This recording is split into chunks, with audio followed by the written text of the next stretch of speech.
नमस्कार, good morning. कसे आहात तुम्ही सर्व? तर आजच्या ब्लॉगची सुरुवात माझ्या सकाळच्या चहापासून. या तुम्ही पण चहा घ्यायला. तर माझं सर्व आताच आंघोळी वगैरे आवरून झाली, तेव्हाच मी चहा. बघा आमच्या खिडकीतून किचनचं कसं सूर्यदेवाचं दर्शन येतं आम्हाला रोजचं. तर मी चहा घ्यायला सकाळी इकडे बाहेरच्या सोप्यावर येऊन बसलेले हॉलमध्ये. तर हॉलमध्ये पहा दरवाजातून कशी सूर्याची किरणं येतात. त्यानंतर आपलं स्वागत असतं ते म्हणजे कपड्यांचा ढीग. रात्री असलेली भांडी लावायची असतात.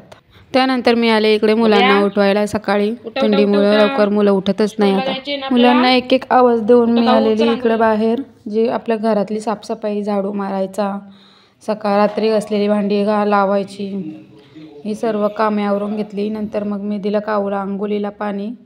ती आंघोळी करायला गेली. मी आपली इकडे भांडी वगैरे लावून झाल्यावर तिच्या टिफिनची तयारी करायला घेतली. टिफिनमध्ये काही नाही, आज मी तिच्यासाठी सिंपल असे मेथीचेच पराठे बनवलेले सिंगल. तर मी घेतलेले इथे गव्हाचं पीठ, त्याच्यातच मीठ टाकलेलं मी आणि मेथीची पाने स्वच्छ धुवून कट करून घेतली. त्याच्यात हळद, मसाला, गरम मसाला आणि थोडंसं जिरं टाकून आणि थोडं कोमट पाणी करून त्यात पीठ चांगलं मळून घेतलं पराठ्यांचं.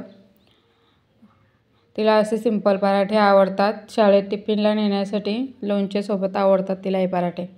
पीठ मी जास्त घट्ट पण नाही आणि जास्त पातळ पण नाही, असं मीडियममध्येच मळून घेतला. परत त्याला थोडं तेल लावून 5 ते 10 मिनटं ठेवून दिला. मुलांना टिफिनला काय द्यायचं हा रोज रात्री झोपण्यापूर्वीचा आणि सकाळी उठल्यानंतरचा हा रोजचाच प्रश्न असतो सर्वच महिलांचा.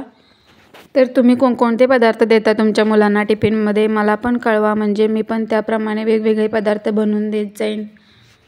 तर अशा प्रकारे मी मळून ठेवलेले पिठाचे जेवढ्या आकाराचे बनवायचे आहेत तेवढे गोळे करून घेतले पहिल्यांदा.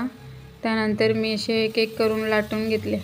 मी जरा घाईतच पराठे वगैरे आवरून घेतलं. टिफिन वगैरे भरून काव्याची केसं वगैरे विंचरून दिली.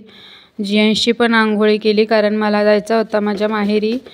जरा काम होता, आईची तब्येत नव्हती माझ्याबरोबर आणि घरी होती अंगणाला लादी बसवण्यासाठी माणसं, त्यांना जेवण बनवायचं होतं म्हणून पप्पा आलेले मला न्यायला.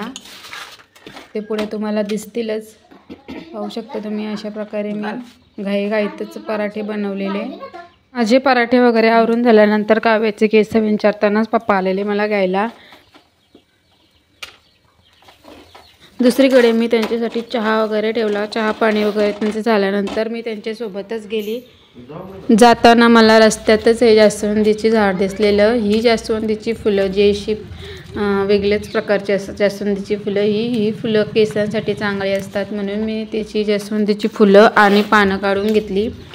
यांची रेमेडी मी तुम्हाला दाखवीन पुढच्या व्लॉगमध्ये. हे जियांशमध्ये पप्पा आणि मी चाललेलो घरी आणि घरी जातानाचा आमचा रस्ता पहा किती झाडं वगैरे आहेत. तर घरी आलेलो आम्ही. घरी येताना आणलेले वडापाव ते खाऊन वगैरे नंतर जेवणाला लागले. हे बघा अंगणात लादी बनवून बसवायची होती, त्यासाठी होते मिस्त्री. आईची तब्येत बरोबर नव्हती म्हणून मी आलेली इकडे. त्यानंतर ही मी बिर्याणी बनवलेली बुधवारी मतदानाच्या दिवशी रात्री, पण मला ती काही तुम्हाला शेअर करायला जमलीच नाही म्हणून आता मी तुम्हाला. मला पण अशी टेस्टी चिकन बिर्याणी बनवायची असेल तर हा व्हिडिओ पूर्ण पहा. मी इथे बासमती तांदूळ 3 पाण्यात चांगले स्वच्छ धुवून घेतला व त्याच्यात दालचिनी, लवंग आणि वेलची टाकली आणि चवीप्रमाणे मीठ टाकून ते गॅसवर ठेवू दिले. इकडे चिकन मॅरिनेट करण्यासाठी मी चिकनसुद्धा स्वच्छ पाण्याने धुवून घेतलं व अद्रक लसूण मिरचीची मी पेस्ट बनवलेली ती त्याच्यात टाकून त्याच्यात दहीसुद्धा टाकलं आणि त्याच्यात सुहानाचा चिकन बिर्याणी मसाल्याचे 2 पॅकेटसुद्धा मी त्याच्यात टाकले. एका पॅकेटमध्ये त्याला व्यवस्थित चव आली नसती, कारण चिकन होतं 1 किलोचं. एका पॅकेटमध्ये ते झालं नसतं म्हणून मी त्याच्यात 2 पॅकेट टाकले. त्यानंतर चवीप्रमाणे मी त्याच्यात मीठसुद्धा टाकून घेतलं आणि मिक्स करून घेतलं. थोडं मिक्स केल्यानंतर मी त्याच्यात आपला घरगुती मसालाच ॲड केला आवश्यकतेनुसार आणि जो फ्राय केलेला कांदा पण त्याच्यात मी टाकून चांगला मिक्स करून घेतला आणि अर्धा ते 1 तासासाठी फ्रीजमध्ये मॅरिनेट होण्यासाठी ठेवून दिलं. तुम्ही पण अशी एकदा नक्कीच चिकन बिर्याणी ट्राय करून बघा, तुम्हाला पण खूपच आवडेल. ही बिर्याणी मी 20 नोव्हेंबर म्हणजेच मतदानाच्या दुपारी होती मच्छी. ती व्हिडिओ मी अगोदरच टाकलेली आहे आणि त्यानंतर रात्रीच्या जेवणात मी चिकन बिर्याणी बनवलेली.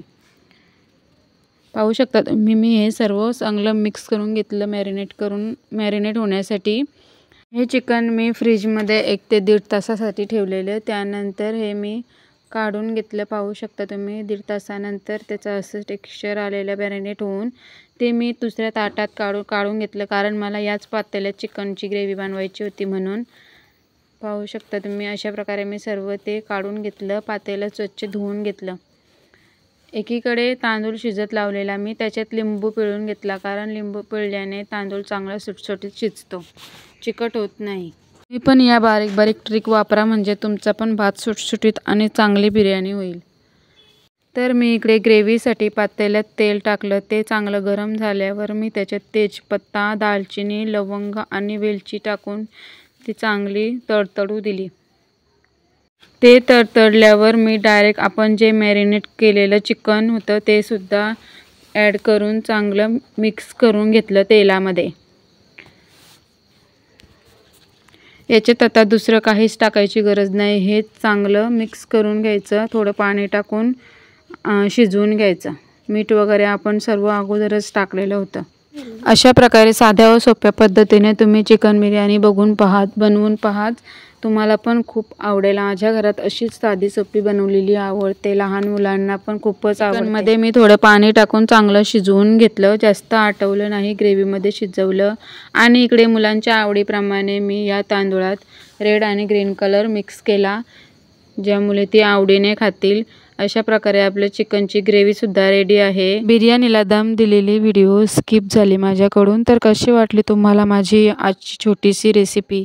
आवडल्यास लाईक, शेअर, सबस्क्राईब नक्की करा. Bye bye.